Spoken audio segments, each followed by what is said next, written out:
ഡൽഹിയിൽ ഗ്രാബ് 4 നിരോധിച്ചിട്ടുള്ള വാഹനങ്ങൾ പ്രവേശിക്കുന്നത് കർശനമായി തടയണമെന്ന് സുപ്രീം കോടതി. അതിർത്തികളിലെ 113 ചെക്ക് പോസ്റ്റുകളിലും പരിശോധന കർശനമാക്കാനാണ് നിർദ്ദേശം.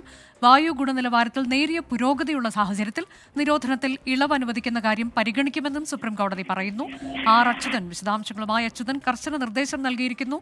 ഒപ്പം ഇളവുമായി ബന്ധപ്പെട്ട് എന്തൊക്കെ കോടതി പറയുന്നുണ്ട്? വായു മലിനീകരണവുമായി ബന്ധപ്പെട്ട ഹർജികളാണ് വീണ്ടും ഇന്ന് സുപ്രീം കോടതി പരിഗണിച്ചത്. അതിൽ ഇന്ന് പ്രധാനമായും ചൂണ്ടിക്കാട്ടിയ വിഷയം ഈ ഗ്രാപ്പ് 4 നടപ്പിലാക്കിയിട്ടുണ്ടെങ്കിലും ഇതുമായി ബന്ധപ്പെട്ട ഡീസൽ ട്രക്കുകൾക്ക് ഡൽഹിയിലേക്ക് നിരോധനം ഏർപ്പെടുത്തിയിരുന്നു. അവശ്യ സാധനങ്ങളുമായി വരുന്ന ട്രക്കുകൾക്ക് മാത്രമേ നിലവിൽ അനുമതിയുള്ളൂ. പക്ഷേ ഇക്കാര്യത്തിൽ ഏതെങ്കിലും തരത്തിലുള്ള പരിശോധന നടന്നിട്ടുണ്ടോ എന്ന് ഡൽഹി സർക്കാരിനോട് സുപ്രീം കോടതി ചോദിച്ചിട്ടുണ്ട്. അപ്പോൾ അറിയിച്ചത് 113 ചെക്ക് പോസ്റ്റുകളുണ്ട്.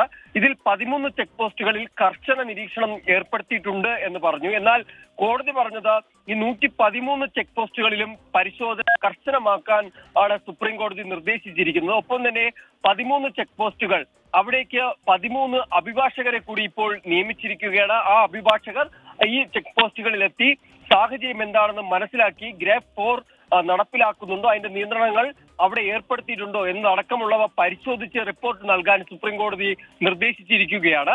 ഒപ്പം തന്നെ ഒരു മലിനീകരണ തോത് കുറഞ്ഞ സ്ഥിതിക്ക് ഈ ഗ്രാപ്പ് 4 പിൻവലിക്കുന്നതുമായി ബന്ധപ്പെട്ട കാര്യങ്ങളിൽ തിങ്കളാഴ്ച തീരുമാനമെടുക്കാമെന്നാണ് സുപ്രീം കോടതി അറിയിച്ചിരിക്കുന്നത്. എന്തായാലും ഇന്നും ഈ മലിനീകരണവുമായി ബന്ധപ്പെട്ട വിഷയം പരിശോധിച്ച കോടതി കർശന നിർദ്ദേശമാണ് സർക്കാരിന് നൽകിയിരിക്കുന്നത്. അനുജ, ശരി, ഡൽഹിയിലെ വായു മലിനീകരണവുമായി ബന്ധപ്പെട്ടാണ് സുപ്രീം കോടതിയുടെ നിർദ്ദേശങ്ങൾ.